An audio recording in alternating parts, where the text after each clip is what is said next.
Yo, what's up, guys? Welcome back. It is I, thine tech chief. Welcome back to the Project Freedom podcast, guys. Okay, so we're going to talk about the tech market, and I'm not talking about like tech stocks, all right? I'm talking about that could partially be included in the conversation, but we're going to talk about like the general sentiment of the tech sector, anything and everything that has to do with technology, up to and including some of these crypto companies. And a lot of these crypto companies, they're not even, in my opinion, like really crypto companies. They're just banks on a blockchain. Real quick, guys, something I want to mention, and I probably should have said this before, but there's been 3 different accounts on Instagram that have been like faking my account. So if you guys haven't followed my regular Instagram, or even if you don't follow it, it's just at the Tech Chief. Okay, it's not at the Tech Chief 1. It's not at the Tech Chief. I don't know who keeps doing it, and I don't think it's a bot because people will send me screenshots of their conversation. This person, this scammer, whoever the hell they are, they're just trying to DM people and like, oh, bro, if you want to give me your access to your crypto portfolio, I'll trade for you. I don't even offer any kind of like crypto trading services products. Okay, so please don't fall for that, guys. The only Instagram that I have is just at the Tech Chief, and I'm never going to advertise anything to you guys via DM on Instagram anyway. Okay, the only thing I'm ever going to advertise you guys from is from my sites, developerdirection.com, and occasionally I'll advertise stuff on Instagram, but I'm most certainly not going to DM you. Okay, so if you guys fall for this guy's trick, or Growl or Zur, whoever the hell it is, just report them and block them. I can't even go and report them and block them because they block me before other people can see me, or before other people can tell me so I can go see them, so that I can't block them and say that they're impersonating me. And you know, something else to note, guys, this is a strange part. So these accounts, they've used pictures that aren't even on my Instagram. Well, technically they're on my Instagram, but they're like archived pictures. So whoever it is, they must have been watching for quite some time, and have just decided that they're going to slowly over time gather my pictures and information to impersonate me to scam people. But there's probably a lot of better people out there to impersonate to scam people. But hey, whatever. Ruthless Viking in the house is leaving the like early. I'll get the replay. Need to get some sleep. Rest up, dude. Rest up. Cody Moose in the Hoos says all of the salaries. Yeah, we're going to get into that tonight for sure. Based and TRUTH pilled. We try, Erlin. We indeed try to stay as BAS3D and TRUTH PILLED as possible. Harry Maguire Jr. in the house. What up, dude? Hello, hello, hello. Hopefully my mic is actually working this time, guys. Okay, so first off, let me start this informational podcast with a article from a large news entity, go figure, that I think kind of perfectly encompasses the general route and path, trajectory, and sentiment of technology and IT as of summer 2022, guys. It's already the middle of the summer. All right, guys, so check this out. And perhaps I should not elongate this. Perhaps I should remove this from my vertical monitor. Move it over here. How about that? Can you guys see that better now? Oh, yes, you can. Okay, so CNBC, and the title, and by the way, is by Susan Caminitini. Oh, thanks, Susan. Your information is so wise. Thank you so much. The article's title is Tech Talent is Still in Demand, but Outsized Salaries may be disappearing. Okay, so real quick, what did we see that has happened over the last at least like year? Maybe this started going back to a year and a half. We saw what, guys? We saw a lot of people who were doing things like specifically software engineering, really any kind of IT-based job, especially if it's a very hands-on one. If it's a very it's a very engineering-esque type position, no matter what kind of engineer it is. Okay, a bleep blorby Java NetBeans engineer. A lot of these people, when prices started going up, or not so much prices started going up, what actually happened? Let's take a huge step back. Okay. So if you guys remember, back in summer of 2020, everything got shut down, right? It was actually a little bit before the summer, but that was when everything was like really shut down for quite some time, right? We had in the initial phase of the thing that was in the air that you had to, put the thing on your mouth for. You guys remember? We all had to, you couldn't go outside. You had to put the thing on your mouth, right? There was like a huge wave of layoffs, and that was just due. And look, in hindsight, it was due to just a lot of companies being fearful, right? At the same time, we saw like every single asset class like make a huge drop. It was the Black Monday event, right? That was March of 2020, okay? And it was kind of like just a fear thing, right? Because the markets rebounded, and that brought a lot of confidence back in. And then companies like Zoom and all these like cloud computing companies, they started mass hiring lots of people, right? And people that were in other companies that might have felt like they were being underpaid for probably quite some time. In all honesty, and if you guys have watched my shows before, you guys know, like, if you're like a software engineer and you are still at the same company that you started out in, you've been there for 10 years, your pay raise amount is probably minuscule compared to peers that you might see that have like progressively job hopped to a better and better position and a better pay, right? So those people in particular, probably most likely, I'm assuming, felt like they were underpaid. People were all stuck in their houses. Their expenses went down. Everyone had some extra cash because there was so much cash flowing around. There's an infinite amount of cash in the Federal Reserve. And why did that happen? Well, that happened because of this, my friends. 1 year, one Big Mac, $1 million. This summer, Joe Biden, Janet Yellen, Jerome Powell are super inflators.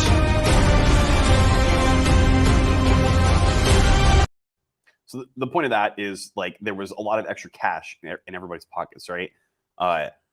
Everyone was going to the Robinhood casino. Everyone was going to the shitcoin casino. You could just throw money on PooCoin number 737, and you would have like $100 extra an hour later, right?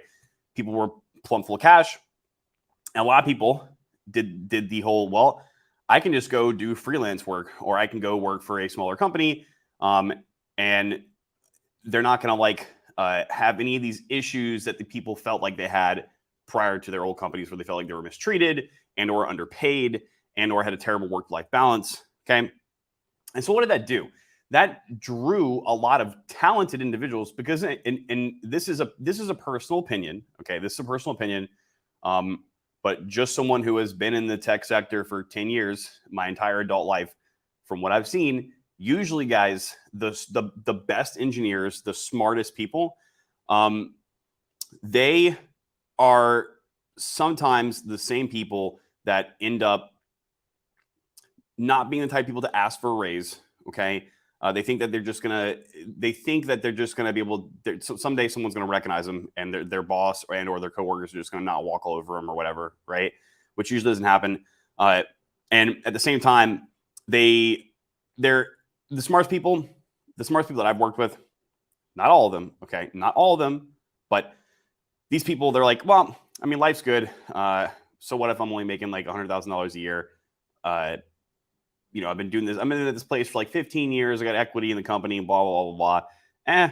Whatever, right? They didn't really have any sort of like stimuli making them want to leave their jobs. But when they finally did have that stimuli, and they did, a lot of talent was drawn out. Okay.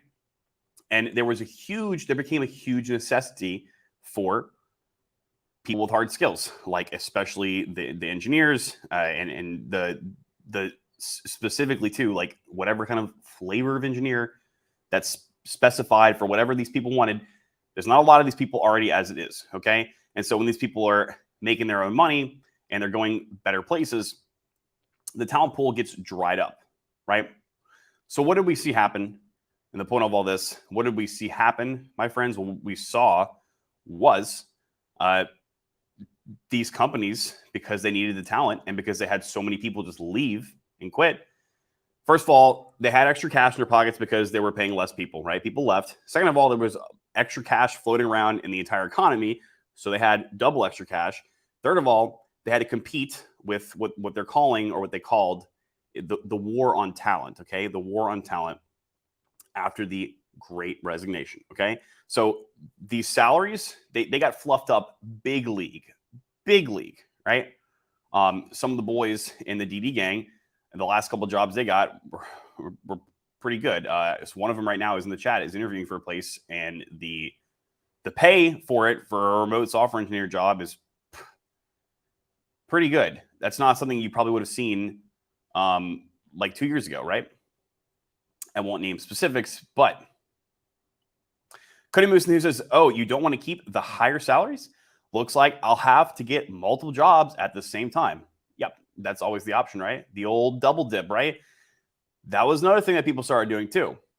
And companies know that people are doing that too, guys. They know, and they really can't do anything about it unless they like have hard evidence of it. I would argue, like, hey, if you're gonna, if other people are paying this same position $200,000 a year and you're only going to offer 100, well, you're damn right. I'm going to go look somewhere else. Like, how, oh my God forbid that I do something in my best interest. God forbid that I do something in my best interest. I know, right? Aurelian says, yeah, the thing in the air that everyone forgot about. Yep. Zoom and a bunch of other companies online-based. Zoom and a bunch of other online-based companies grew 10x due to demand. Yeah, and that's because like, okay, so you guys, us, and if you're not in the audience, well, this probably affected you too. But like us devs and the people in the IT sector, we kind of already had, a lot of us were already remote or like semi-remote before this even happened, right? I know I've told you guys a couple times that like the last 3 jobs that I had, the last 2 of them in particular were almost like 100% remote. And the one before that was like, it was like everyone just kind of like, you weren't supposed to be remote every single day, but everyone just kind of did it anyway. It's like, oh yeah, sending IM in the morning. Yeah, sorry, my cat jumped out the window. I'm going to have to like, I'll be working from home today. And it's not a problem because most of the stuff we do, everyone communicates through the computer anyway. And if business proceeds as usual and no problems are caused by it and productivity is fine, what's the issue, right? But all these companies, like Mr. Aurelian's talking about in this comment, they grew like 10x because now it wasn't just them. Now it was everybody was remote, including positions like job positions and job sectors that honestly can't be remote. Okay. Like if you are, let's just say like a child service worker and you need to physically examine the children, like you have to go and measure them, measure their weight and their height and give them like prescriptions for whatever. Like it's hard to do remote, right? But a lot of these companies had, there were some things that were going on. I don't remember the specific nuanced details of it, but there were some things going on with like people not being able to get fired. Like I think there was some kind of like repercussions for certain companies that if they were to fire people, so they kind of just like floated people along and threw them on Zoom all day long instead, and then continued to give them a salary. So at this point, everybody was working remote, right?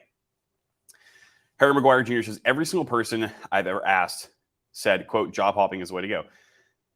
Yeah, I mean, it's unfortunate. I've talked about this a couple times before, haven't I, Harry? It's like, it's unfortunate, right? But there's no way you're going to continually get the same, like the company's business model. It's in the company, the entity itself. It's in the company's best interest. And they don't continually, perpetually raise people's salaries like exorbitantly high amounts every year, right?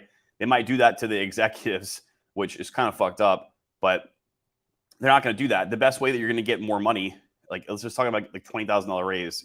The easiest way to get a $20,000 raise is just to go get another job, and you're most likely going to learn more too. You're not going to be stuck with like one.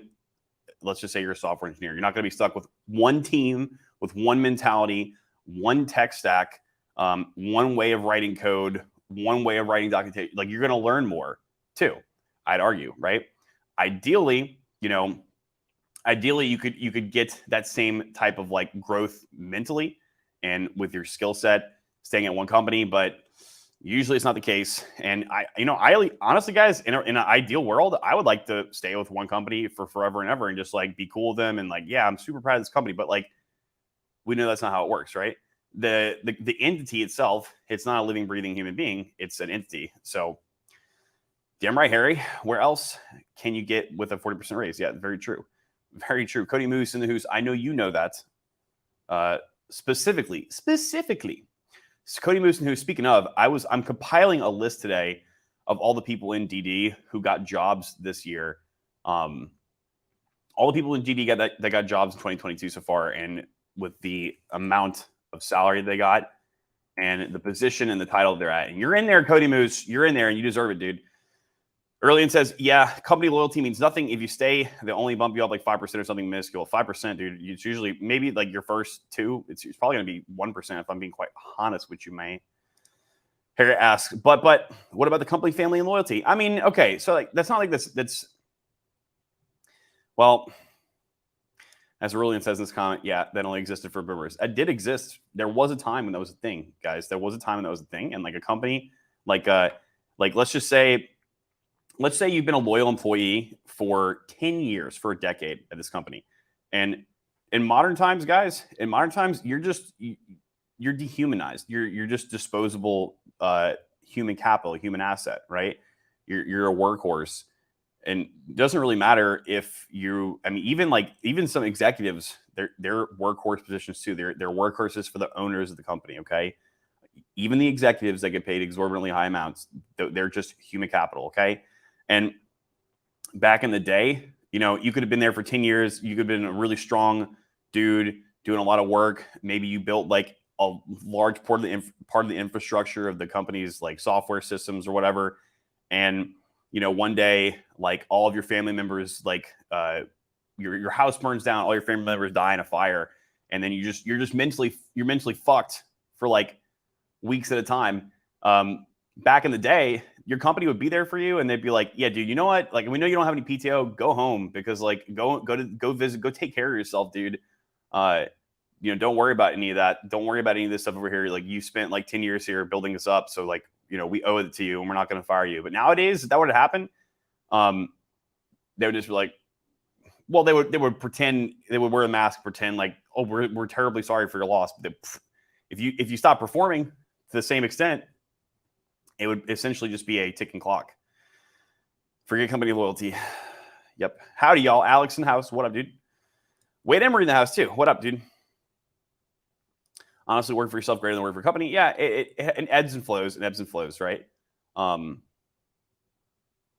know that, Erlian, because basically, like you do work for us, you do work for Guava, and sometimes the people that we deal with are not the easiest people to deal with, right? And if it was just company work with like a large entity, we wouldn't even be facing the customers like that, right? We wouldn't even have to deal with them. We would just be contained.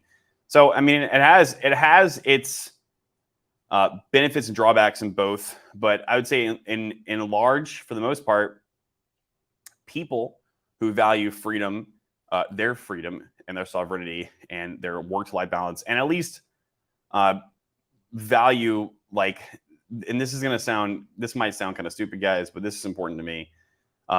Getting rid of like the fluff that is unnecessary, like. A software company that makes one product, unless this is a massive software product that's used by like more than 5% of the population, should not have like 10,000 employees where 80% of them aren't really doing much of anything. And most of the stuff that they do is like filler stuff. That virtue signal of companies nowadays is crazy. Yeah. That's how it is though, dude. You just gotta deal with it, man. You gotta deal with it. All right, so back to this. So I think that the title, it encompasses, right? We saw those big salary increases because of the whole war on talent thing, right, guys? And what it's saying is tech talent is still in demand, but those big, massive, oversized salaries might be disappearing. So and we'll just, and real quick, let's highlight these bullet points real quick. So it says an increased number of tech companies have announced hiring freezes, slowdowns, or outright layoffs in recent weeks. One thing I wanted to note about this, guys, one thing I wanted to note about this bullet point right here, this one right here in particular, okay? Some of the tech companies that are in the more like riskier growth categories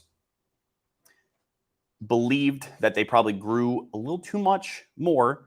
They got a little too big for their britches than they actually probably could facilitate, and they end up trying to hire way more people than they could. And what that ended up doing is, you know, the situation we're just talking about, where if you're like, you know, that software company, and unless you have a software product that's used by like 5% of the total population of people, there's no reason for you to need like 10,000 employees, where 80% of them are doing like nothing. That led to that kind of hiring led to the same thing. Okay. It led to the same thing. And I think what a lot happened with some of these companies, because this isn't all companies. Okay. And I'm going to try to give you guys some examples here in a second. What I think happened is the same thing that we saw amidst the peak euphoria of like the cryptocurrency and really like all asset bull market that really just kind of like just happened, right? Everyone was so greedy, they got to like, I got to get all the coins. I need this coin, shitcoin number 727 over here, 792, need it all. Well, I think of these companies, since they, like I told you guys, they treat humans like human capital, like assets. They were trying to acquire all of them and hold on to them so that no one else could get them, right? So that no one else could get them from their grubby little hands. And when they realized, fuck, we got too much human capital, we got to get rid of some because now we can't afford it. Well, that's, I think, the result of that. A lot of this too. So for example, in like the article said, back to the title, excuse me, guys, let me zoom out on this thing. Tech talent's still in demand, right? And they're still hiring, but not all of them, right? Look at the companies. So for example, okay, and this is going to sound obvious, but apparently it's not. If you are a cryptocurrency exchange and that's the sector of tech that you're in, and your business model is the exchange where people are, you know, literally trade, when you have bots trading every 5 seconds on there, and you're taking a fee of each trade, and you also charge people a fee to buy, or you charge exorbitantly high fees, like 3% to buy things. Coinbase. That's kind of a foolproof business model. You don't need to fucking do anything else. Okay. Coinbase makes an exorbitantly large amount of cash. Do not make that mistake, guys. Do not get it twisted.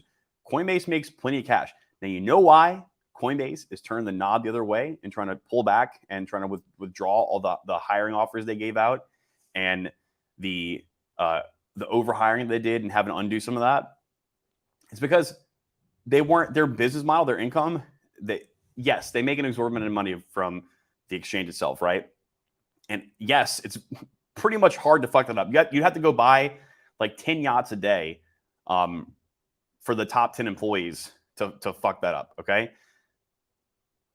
Where they fucked up was because they're taking their own digital assets. Now they're acting like a goddamn bank and a hedge fund, and they're going other places and with levered up to the gills,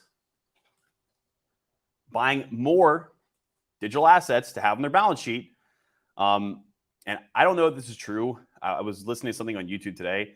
Some of these cryptocurrency companies, they were like doing that. There was like there was loanception in between each other. Like, you guys know how you can go like on Aave and you can take a collateralized loan and you can get some tokens. You can go take that and get a collateralized loan and another collateralized loan, and here, there, everywhere. There's like 8 different collateralized loans, like loanception.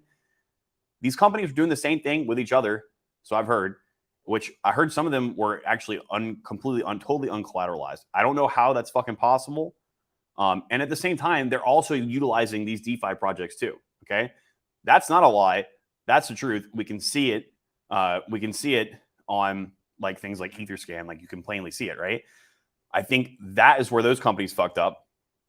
And that is probably the largest reason why companies like Coinbase are trying to undo some things. Same thing with companies like Tesla. I'm not saying Tesla is dabbling too much in the cryptocurrency sphere, but I can tell you what, speaking of crypto, crypto company exchange a tech company that is not having a hiring freeze, actually hiring a lot of people, Kraken. Probably because Kraken just goes off the singular business model of like, hey, we're a cryptocurrency exchange. We're going to monetize mostly off of that. We're not going to go leverage ourselves up in 8 different places. And they ended up not getting too greedy, just like the companies were doing with the human capital. And they're perfectly fine. They're hiring a lot. LOL, good point, but it's better in the sense that you will never rug yourself. The company will not hesitate to do that. Yes, that is true. That is true. Alex says, hard to know how many projects around crypto. Hard to know how many projects around crypto are now on hold or not happening because Bitcoin is hovering around 20K. Time will tell, my friend. Time will tell. Coinbase is public. You can look at their financial. Yeah, you can. I believe it that you can. So the other bullet point here, my friends, the other bullet point that I would like to indubitably highlight. And I think that was right. I think we explained that one. Even so, demand for tech talent remains strong, with U.S. employers posting 1.1 million tech job openings in the first quarter of this year. And keep in mind, we're in like an Economic downturn. The thing about tech, my friends, and something I wanted to note about this is, yes, tech is going to suffer just like pretty much everything that is in the growth sector, and really not like in a recession. Not saying we are, not saying we're not. In an economic period of uncertainty, especially if there's a war going on, things like defense companies, oil, those things, they ended up being kind of the only like coals in the only diamonds in the coal mine. All right. And everything else that isn't necessary, so much so, especially like speculative tech and things like cryptocurrency companies, they're gonna suffer. But at the end of the day, tech is tech, and the entire world is now founded upon tech. We use it every day for everything. It's not going away. I might honestly, as someone who is the partial owner of an actual tech company, total owner of I guess what do we call DD, guys? The ultimate IT training academy network. A software engineer with 10 years of history. I kind of just wish, honestly, I kind of wish tech would go away. If I'm being honest, you guys, I would love to just be a boomer in the woods and just fuck off with my Bronco and my dog and live in the woods. But that's not going to happen. Even out there, you're still going to see it. So we're founded on this. We have this planet, okay, that is like founded on this foundation of tech, which is probably not a good thing, but it's too late now. Okay, the infrastructure for all different sectors of everything is on tech. So that is why we're still going to be needed. Okay, yes, it's going to suffer, just like everything will, except for things like I just talked about that are not going to suffer, like the oil, defense companies, whatever. It's going to suffer, but it's not going to like just disappear unless you know, unless I would be obliged enough or allowed to go live in the woods, like Boomer in the woods. But crypto's easy. Just buy BTC.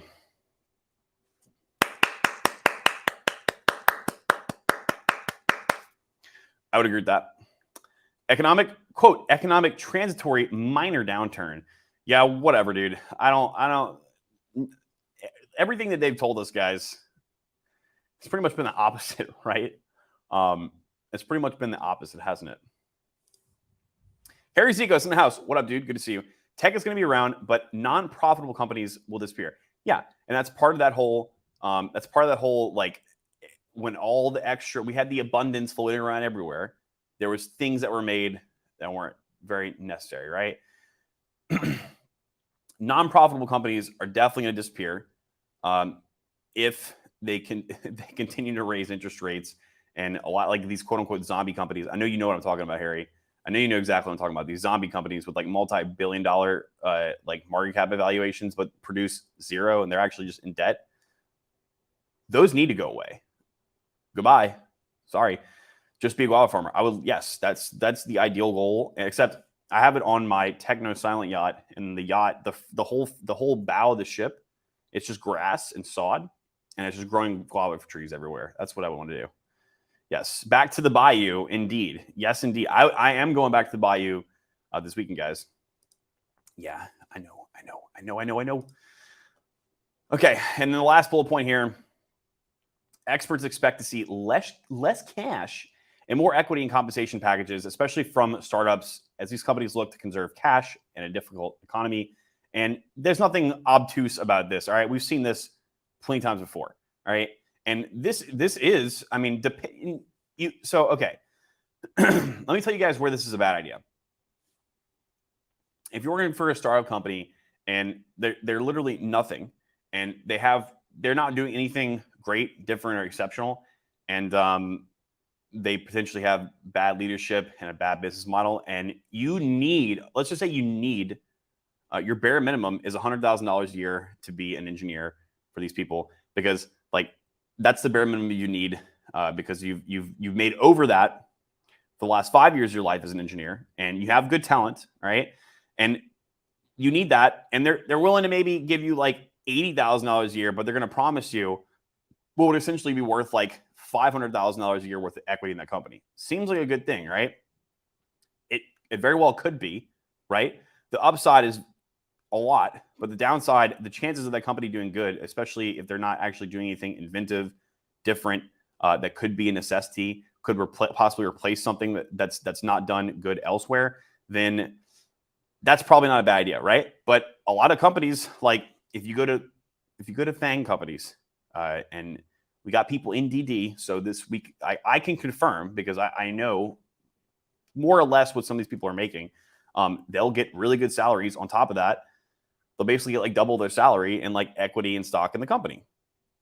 If you're doing that at Apple, that's not the worst idea either. Apple's like, how many of you guys have one of these things, right? I mean, I'm streaming on a Mac right now, so like, I mean, not everybody likes Mac. I know Aurelian hates Apple, but a lot of people don't, right? And that I would expect that company's not going to go anywhere anytime soon, or go anywhere anytime soon, and rightfully so, right? Steve Jobs, may God bless his soul. He laid a foundation for the company to be like the cutting edge of what it has come to today in planet Earth, right? So, you know, that's not a big deal. Like, you might not be able to use that cash right now. You might have like a 1 or 2 year like lockup on it, but so fucking what, you know? That's not the worst deal. That's when that would be a better thing to do. And then even these like smaller and medium sized companies, like, you know, companies I've worked for have given me equity in them before, and they weren't like the greatest companies ever. Like, most people probably wouldn't have heard of these companies, but the equity in the company itself was not worthless. Okay, it was at least worth something. Some of them worth a good bit, right? And that's not the worst thing ever. And, you know, maybe if we can all switch our thinking back to longer term horizon and refrain from this short term horizon mindset that everybody has grown to really just fester themselves in for the last year and a half because of the economy, that might actually be a better thing for you personally too. So that's a pretty good explanation of where things are in tech right now. Okay, guys.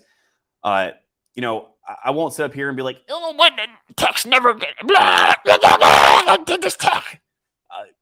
It's really hard to argue that like all of a sudden one day we're not going to use computers anymore, okay, and that the tech sector is going to go away, right? You would have to. I'm open to changing my mind about that, but you would have to show me some sufficient evidence that would point to that, okay? And no, like, we're going to have a world war and we're going to have a giant EMP and the stars are going to hit the planet Earth and it's going to blow up. That you can't argue that with me, because if that happens, I think a lot of us are going to be a lot more concerned with more important things other than, you know, how wagey is going to go, okay? But that also being said, you know, they're still hiring. That's evident, right? I actually went to go see Tom Graff today, who, by the way, working in the tech sector now. Congratulations, Tom. And he's a member of DD. But you were on that. If you were watching since the beginning of the stream, you were on that list of the people that I put on there. But Tom I went to go see him today because he was in Miami. So I was actually planning on compiling a larger list of like actual job openings to show you guys.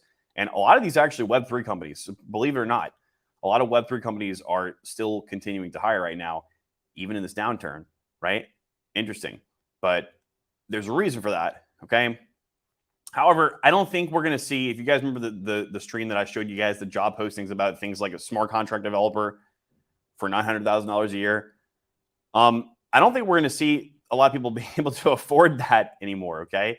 And at that point, and then once you're at that level too, if you're just like complete total shadowy super coder, at that point, you're not going to want to work for a place anyway. You might do it for a little bit because maybe you want to get like 5% of the total equity or the 5% of the total token supply so you can dunk all on them later. But if you're at that level, you're most likely going to be doing your own thing. If you're at that level, you're probably just going to be browsing GitHub all day to look for smart contract code updates that you can try to go and exploit them and steal massive amounts of ETH from. All right, so that $900,000 to you is probably to those people it's probably not much anyway. But I do expect we're not going to see those like crazy salaries anymore. I don't expect them to go down because once you give it salaries, guys, if I'm being honest, and this is not just with tech, this is with all jobs. Like if you actually go and zoom out and if you go and base CPI back on the way that they calculated it in the 1970s, in the 1970s, salaries increased a lot, substantially, right? In the beginning. Salary increases have not kept up with inflation, not in the last 2 years, even with these large jumps, not in the last 10 years, most certainly not last 20 or 30 years, okay? So even then, these salaries, they're probably still not like sufficient enough if we're being realistic with ourselves with inflation. Yeah, you can still afford to live off of those salaries because we have things like credit and leases and rent and stuff like that, which shouldn't exist. If we had a system, a monetary policy that was based off of hard money, as much of the meme as I want to make that, those things wouldn't exist because they didn't exist. Ask your grandpa, like if your grandpa's still alive, when he bought his first like 1, 2, or 3 cars, his first house and his first boat with his 8 children family, he probably didn't buy any of that stuff with a loan or a credit card. And he probably just he might have been retired from the military and maybe he was a retired Marine or something. He probably didn't need any loans to do any of that. But now even a doctor, a lawyer, a prestigious engineer all need loans for a lot of stuff, right? So I know that was a long tangent there, my friends. But what I mean by that is I don't think they're going to I don't think they're going to draw back any of them. It's kind of hard to take the bread away from the street urchins, if you will, after you've given it to them, okay? That being said, though, man cannot live off of bread alone, right? So what's going to happen? I think if I would recommend something for you guys, I'm planning on doing something similar. Just chill out for the next 6 to 18 months, whatever long this lasts, all right? If, save your cash, all right? If you have some kind of asset that you believe in the long run, no matter what happens, including like a currency collapse, because as outrageous as it sounds to say, it's not off the table at this point. If you guys really know what's going on, it's not off the table. And just spend this time to learn, guys. There's no better time to learn than right now. Okay, not when you're seeing everyone else getting these crazy jobs or crazy salaries in the midst of a massive amount of money floating around. By the time that comes around, you should have already been prepared. You should have already got whatever skill set that you needed to get those kind of jobs, invest in whatever those assets were that you wanted to invest in that you believe were going to go up, et cetera, et cetera. And just chill out and spend this time learning, be frugal. Don't go and eat Uber Eats for 8 meals out of the day. All right. And just make a note to yourselves to learn. Okay. Learn. And if you have something to build, if you have a software project to build that is important to you and big and you haven't had time, hey, now's the time to do it. Okay. I know right now, for at least Guava in particular, we have 2 pretty large projects that we're working on. And I'm happy that people are not paying attention to like crypto and Web3. I'm happy because I don't want them to do that. I don't want to be like launching these things in the middle of like peak euphoria and just retardation. God, I shouldn't have said that word on YouTube. Oops.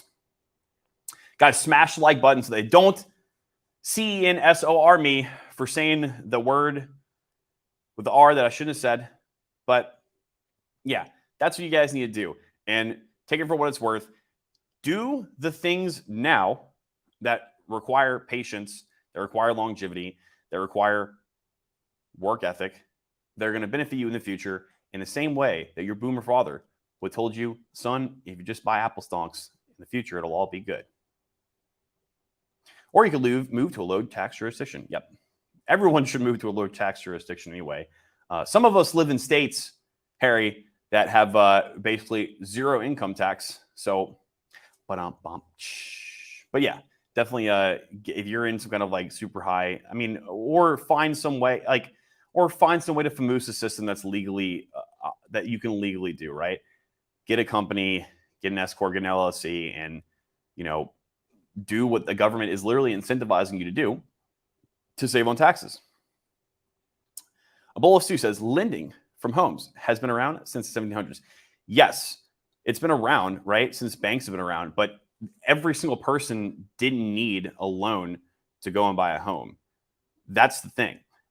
Actually, what the people who actually used loans, especially back in the 1700s, were the extremely wealthy people, and they did it mostly to speculate on, if we're talking about real estate, like large plots of land. That's where it came from. And now it's like you can't even very few people can buy a house in cash, let alone a car. You should not have to get a loan for a car. Gerard says, that's good now. It's time to learn and be smart spending money. Oh no, I said no word. Just moved to Belize, bro. Yeah, job hunting is a skill set. It takes time. But people learn, right? All right, guys, that is it. As always, you guys know, learn to code, learn to change your own tire, self-custody your crypto. I'm out. See ya.